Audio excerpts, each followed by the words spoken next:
What if Europe got a second chance to recolonize the globe? And it's a Europe from the present day. So we have a completely empty map prepared to basically be conquered by the Europeans. Again, with the current borders of Europe, it's pretty much anyone's game. Well, not necessarily for a lot of the landlocked nations. However, this is what I believe is going to happen because so many of the European countries have their capitals in Europe. It's actually going to be very easy to grab up and conquer them, even if they have a bunch of territory outside. So it is honestly possible that Austria takes out someone like Italy and steals all their colonies away in Africa, assuming they make it to Africa. I don't know. Italy never really did a whole lot of colonizing, at least later on in history. They tried. There's definitely going to be a huge race for Asia between Turkey and Russia, as well as Oceania down here. And again, this is with the looping map, so maybe if you get to Siberia first, you will be able to get to Alaska out here in North America. So I'm going to go down and bring the speed to as slow as possible because there's going to be a lot that happens in the beginning here. So here we go as the world begins to slowly spread out. Obviously, Russia's probably going to look just like modern day Russia because I don't see who else is going to stop them from getting all this. Also, there are cities out here for the AI to take, so that's going to make their empire even stronger, like Pyongyang, Seoul. I think Tokyo here is basically in Japan. Also really love the way this map did it with the random, sea crossings basically. Well, it's not random. I think it's done really well actually. So Spain has cut off Portugal from Africa, but Spain themselves has been cut off from the Atlantic, at least for now. More than likely Portugal will get this and this will be the choke point. But again, it might not even matter because if Spain just like goes to war with Portugal right now and collapses them, then well, Iberia and so much of the world is going to be just left to the Spanish. Italy has made it to Tunisia and Liberia as they have had as they've had to do historically. Also, Greece is down here. Cyprus has jumped across the Mediterranean and made it to Israel as well as Egypt, and now they're getting a little bit of territory here. And already there's been a couple wars. Kosovo versus Montenegro, Belarus versus Latvia, so Hungary versus, of course, if you're a landlocked nation, you might as well just go to war right now. Because the longer these powers begin to grow and recolonize the globe, it's going to be harder and harder to take them down. They'll be making more money, obviously obtaining more power, more cities. Man, Turkey is really just going to return to the Ottoman Empire, aren't they? I would not be surprised if the Turks take out Cyprus very early here. Interestingly, there's no friendships. There's literally just wars happening. Okay, there's our first friendship. So Ireland has actually cut off the UK. The British are actually trapped here in the North Sea, and Denmark has made it to Iceland because, well, they have Iceland. They have Greenland too. They're going to get their colony. Oh, there's going to be a Nordic race between Denmark and Norway. It's actually a Scandinavian race technically there. Big race for India, Turkey, and Azerbaijan, and Russia. Now, Russia's obviously going to get a lot of the power, but not all of it out here. Ooh, and then there go the Turks cutting off Cyprus as they made it to Ethiopia. The Spanish are going to be the only ones to make it to South America. Okay, Spain's going to be very, very powerful. Interesting. In this recolonization of the world, France and the British, they're not going to get anything, it looks like, unless they go to war like right now. So the Portuguese, this is going to be so funny. Remember how the Spanish and Portuguese basically divided up the world amongst each other? That's kind of what's going to happen here, except just in North and South America. Will some of the Eastern Europeans or Eastern, whatever you want to call it, are they going to make it to the New World because of the looping map feature? Or will most of it been eaten up by then? Maybe they can get to Hawaii. Apparently Russians in real life did visit Hawaii, thinking maybe they'll colonize it. What a crazy twist that would have been. So it's actually going to be the Greeks that get most of Africa too. Now the Turks might get Madagascar. Actually, that's very likely. We've still got a long way to go, but Greece is currently a solid second place in terms of territory right now, but Russia's only getting more and more territory. Has no one been killed just yet? That's crazy. So we only have a couple of alliances so far. Of course, alliances are going to be a bigger and bigger deal as we progress forward. Armenia's been cut off, but they have allied to Cyprus, and we have our first war between France and Germany, two countries that really are having a tough time recolonizing here in 2024. Who just died? Oh, Liechtenstein. I didn't even realize Liechtenstein was a part of the game. Okay, they were literally just a single dot. I mean, as they should be. That shouldn't be surprising. Oh, San Marino's in the game. Okay, so San Marino is, okay, so there's actually Andorra. I love that the city-states are here. This really is a true present-day map of Europe. They could have colonized the rest of the globe if they wanted. Okay, so the Portuguese have made it to Newfoundland, but the problem are the Danes. I forgot about the Danes. So Denmark is actually going to get a lot of these Canadian islands up here. It is just going to be the Spanish in South America as they always wanted. They never wanted I don't know if they wanted the Portuguese to be in Brazil or not. They just kind of had to let them with their little treaty between the Pope, Treaty of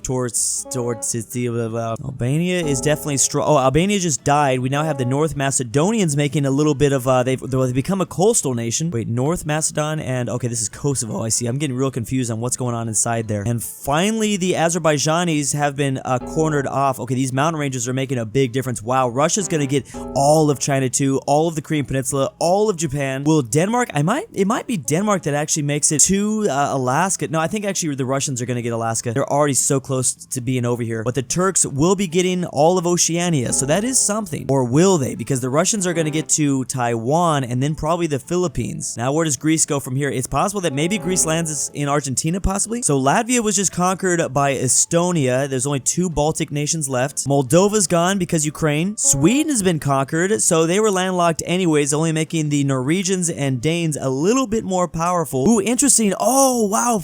Norway is going to be able to wrap around, so there is going to be a little bit of a competition here. Wait, what's going on here? Portugal and Ireland? I didn't even realize Ireland made it. How did Ireland do that? Literally no competition for Spain down this way. Not yet, though. Greece is coming, but yeah, Greece is not going to make it to Argentina in time. The small city-state of Andorra has been taken out by Spain. Luxembourg was conquered. Actually, France made it a little bit further into Greek territory. Slovenia was conquered by Slovakia. What a perfect combination. And Slovakia took out Czechia. So Slovakia is the only, well, they're tired of people being confused if they're Czechoslovakia or if they're Slovenian. They took out both of them single-handedly. Okay, so the Russians did make it to the Philippines. Oh, wow. The Russians actually might get even more land. They're getting all of Japan. Will the Turks finally, I think they will cut them off. Now, the Russians are gonna have to come all the way this way. There's possibly gonna be some islands for them to pick up, but I don't think they're gonna make it to the Australian continent. Maybe they'll make it to New Zealand if they're lucky. And the Portuguese have almost completely kicked out the Irish from North America. Almost. The Spanish have once again grabbed Florida. Wow, the Spanish are actually being pretty historical at this point so far in the game. And just look at these alliances form up as the Italians have teamed up with the Swiss for some reason. We also have Denmark and Norway forming a team. They're actually not going to be fighting each other. The UK and Belgium are friends, and then France and Ireland are friends. We now have the Lithuanians attacking the Estonians, the battle for the Baltic nations, and because of the mountain ranges, it is... Oh, wow, okay, so never mind. Armenia got destroyed very quickly. That's making Azerbaijan a little bit more powerful. Whoa, Russia's finally gone to war, and actually Azerbaijan is winning this war so far. How's that possible? Azerbaijan just took out Georgia, surprisingly. We'll see when there's an eventual war between Turkey and the Russians. That's going to be huge. Statistically speaking, Spain is half the size as Russia for now, and they're actually only growing. Oh, actually, they're done growing. Russia's going to be still growing. Turkey's also still growing. Didn't realize that Malta was here, but the Italians took them out. Here go the Turks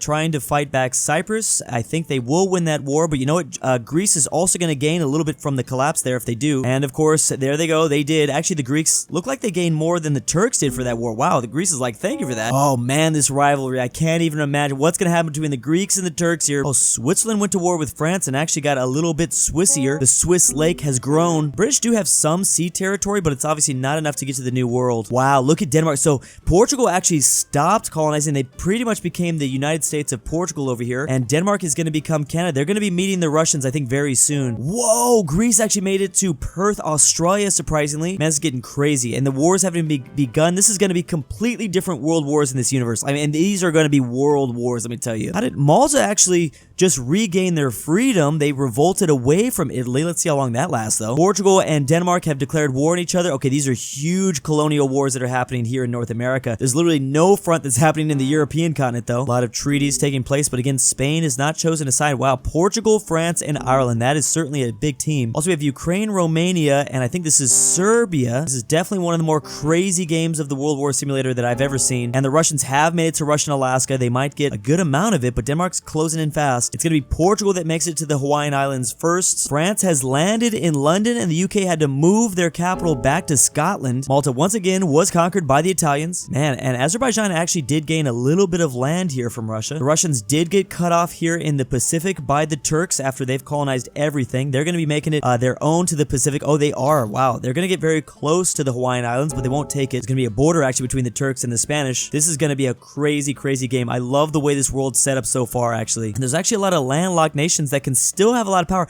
Oh, actually, the English grabbed back London from the French, and the French actually eliminated all of the lowlands. Yeah, now I have Belarus versus Lithuania. The French grabbed Cornwall, and there goes Belarus. So that was divided between Lithuania and Ukraine. So the colonization of the world has officially been settled. Now we begin a lot of huge world wars. Russia is by far the biggest, but then we have Spain in second, Turkey in a very close third, and Greece. Also Portugal not doing bad, and Denmark. Those are the main 6 powers of this universe. Funny enough, very different than what we got in reality. Well, I guess Portugal was a big colonial power, and so was Spain, but then there's a lot of landlocked nations back here. We also have a little war with Norway and Russia happening for the North Pole area, near the North Pole, kind of. Oh, Finland took out their buddy Estonia. Ooh, and a war between Germany, Italy, and the Swiss. Ooh, and now the Turks going in after Azerbaijan, the Azerbaijan capital, not that far away, and the Russians are now at war with Denmark here, trying to gain a little bit more of Russian Alaska. Oh boy, now this is huge. Spain can be the only one to maybe, oh, but Spain's at war with France at the same time.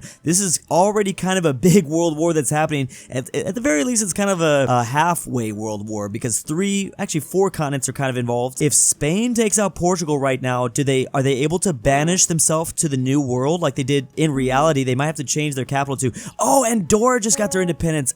Oof, that's gotta hurt. If France takes out Madrid, though, does the French be able to, maybe they'll get all of South America after that. We also have the Greeks going after the Italians, the Southern European rivalry right there. France was just conquered by the Swiss. Also, Andorra is officially gone. Now, the fall of France really doesn't mean almost anything because France didn't have much of a colony in the first place. This does get the UK, it makes them a little bit safer. Maybe they can take out Ireland at some point. Hungary and, oh, they're fighting, Hungary's fighting both Romania. Wait a second, did Slovakia gain their independence? Maybe somebody died here, clearly. I think it was Hungary that, maybe Hungary revolted out of Slovakia. I think that's what happened. Wow, Germany going after Poland, Denmark, and Norway. That's a very aggressive move without the help of Slovakia so far. And now we have the Spanish and English teaming up against the Swiss. I guess I should say the British. Fall of the British wouldn't, or the fall of the Swiss wouldn't really be that big of a deal, honestly. Again, they don't have that much land, but this does help the British a little bit. Oh man, I'm surprised they're not doing too well so far. Maybe they're gonna take that anger out on the Swiss, because I mean they're the ultimate colonizers in a way. They ended up colonizing the most out of anyone in Europe, and right now they don't really have anything. Hungary was conquered by Slovakia. The world's really settled in here so far. This seems to be the colonial borders for at least a while now. Maybe what will actually happen is all the landlocked nations will just get crushed down because all the outside powers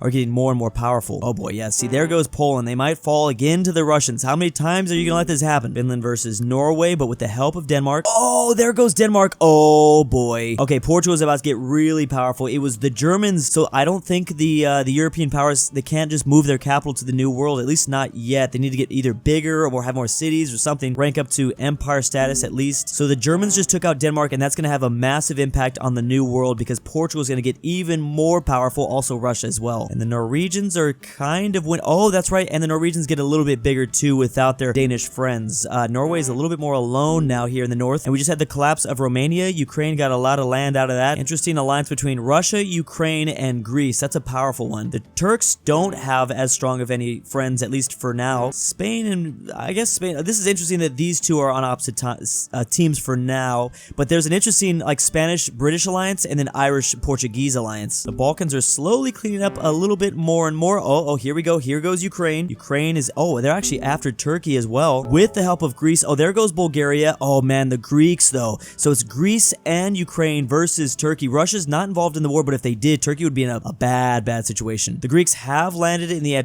Anatolia Peninsula. Also, the Ukrainians have taken back what is now probably Constantinople. There are 20 nations so far on the map. We started with like 48, I believe. A lot of them were small though, so they didn't really count. Ooh, interesting. Wow, this is giving me some Axis vibes, isn't it? Germany, Slovakia, and Finland. Wow, these are funny. And then just the way their borders are out. They're fighting Russia and Ukraine. Too many World War II references here. It's a little freaky. Oh, no way. Oh, Russia had to move their capital. They're now back. They're really close to Finland, and now Finland's got a war with them, and it's over. Russia has collapsed. A quick blitzkrieg from Azerbaijan. They then had to move their capital here, and Finland then took the capital here. A wombo Finland's not even that powerful. Who takes all this? It looks like it's going to be Azerbaijan. Turkey is now going to war with Azerbaijan, so they don't become the most powerful nation on earth by far. Turkey's definitely going to get to probably the Japanese islands, though, and this makes Portugal, it gives them even more breathing room. Oh, now we have a huge war for Portugal and Spain. Oh man, actually Portugal is kicking back Spain. Oh boy, do they get to Madrid? The Portuguese are doing it, baby. Oh man, they pieced out. Okay, Spain has survived. I can't wait to check an update on who's now the biggest nation, because now without Russia, wow, this is gonna be a weird world. I have no idea who's gonna win now. It's technically Azerbaijan #1, Portugal's in a kind of close second, then Turkey, then Spain, then Greece, then everyone else, it's kind of up for the taking. Crazy map that we have here so far. Oh, Ireland got taken out. Is Ireland still here? No, I think they got eliminated. There's technically 16 nations left. Holy moly. Okay, Croatia almost just died with the help of Germany and Norway. There's obviously funds being thrown around everywhere. Okay, bam. So Turkey did eliminate some of these powers. Oh man, they're very close to that capital. They're gonna have to wrap around the Caspian Sea to get there, huh? Or maybe not. They're close. If the Turks take out Azerbaijan, this game is gonna be over. I think the Turks are gonna win, maybe. Okay, there goes Croatia, and it's mostly Norway that benefited from that. Just trying to take like a zoomed out picture of the map because I don't know like what exactly is happening. Portugal's actually pushing into Azerbaijan here in Siberia. I don't even know if there's a point to looking at the statistics, but this is how everything's looking right now. I think it's still pretty much anyone's game, to be honest. The UK was conquered by Germany. Okay, so Germany's just gotten a little bit bigger. Also, Spain just ran out of money. I still like... whoa! Okay, Spain just died. Also, Portugal was just kicked out of continental Europe briefly by the Germans. Germans gonna German, but Portugal's still doing incredible because, well, actually, look, the Greeks are gonna make it finally now to southern Argentina, maybe all of Argentina, in fact. Portuguese looking really strong. I believe they're now the #1 power in terms of territory. Azerbaijan is in a close second, then Turkey, then Greece. But still, Ukraine and Germany back in home. Okay, someone just unified, and there goes Portugal's taken back their homeland in Europe from the Germans. There are 8 nations left. Oh, did Azerbaijan finally run out of money? Azerbaijan officially ran out of money. They moved their capital to the Tibetan highlands, the Tibetan plateau. So the Turks are going to have to wrap around to get to that one. I want to check on who has the most money, but it kind of reveals maybe who's going to win this. But then again, money's getting thrown around so much because of the alliances. Who knows? Azerbaijan can't collapse, or else Turkey... Oh, they're going to do it because they lost money. Okay, there goes Azerbaijan, and there goes Germany at the very same time. Greece is giving so much of their money too. So there's actually 5 nations left. Who is the 5th nation? Oh, well, now they just got united, Norway into Portugal. It's the Portuguese and Italians versus the Greeks and Turks. Wow, what a crazy combination. Those teams never expected that. Portugal, you're going to have to just annex Italy at this point, or else... something bad's gonna happen. Well, I think Italy just ran out of money, so there you go. Bam, there it goes. Okay, so Portugal's gained a little bit of their continent back. There's 3 nations left. Now, how do the alliances work out? Did the alliances stay like this? Statistically, Portugal's still in second. Greece is actually very far behind Turkey right now. I think Greece would benefit a lot from the collapse of Portugal if they can get there in time. But the problem is the Turks are wrapping around the map. Who's gonna unify into who? And Portugal is about to get so many cities taken. Holy crap. I don't know how they stayed here, but they're only going to be here for a little bit longer. Bam, here we go. Final war. Greece and Turkey. The 2 epic rivals. 2 places that didn't colonize that much. I mean, Turkey definitely did more than Greece. Well, I guess ancient times, Greece colonized a lot. You could call it colonizing. And funny enough, in a world where a lot of people say the Europeans began to colonize the globe because the Ottomans or Turks pretty much stopped the trade here, the spice trade, so they were looking to go around. Turkey has won the recolonization of the world. If we were to do it again in a Europe current day. Whole world's Turk. And thank you to the patrons. You can go to the link in the description down below to patreon.com to support me. John, Denver, Jack Triven's annoying friend. I can't sleep without Drew's voice. Inquisitors, Henrik, Frederick, Diblin, Drew, it's your dad back with the milk. Beautiful, Megan, Carmel S, Amateur Archaeology, Sammy, if you hear this, I love you. Mexican 760, Luxembourg Lover, Tambrin, and Zany Boy.